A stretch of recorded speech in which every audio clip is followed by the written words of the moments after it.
Hello guys, today we're riding the 900 Metro replacement bus towards North Shields.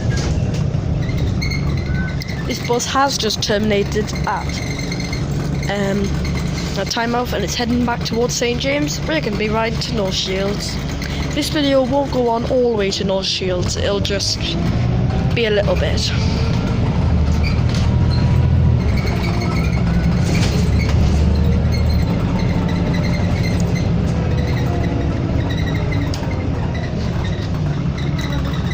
This is a very nice bus indeed. It's bright in here.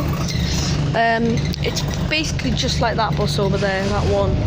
It's in the Go North East livery and everything, so probably want to refurbish ones. Some buses that have been on here today, there's been some Ariba buses, and there's been some Stanley Travel buses, ex-Stanley Travel I think, anyway.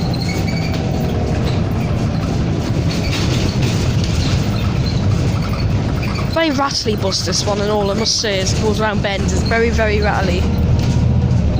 Yes, this is a very rattly bus.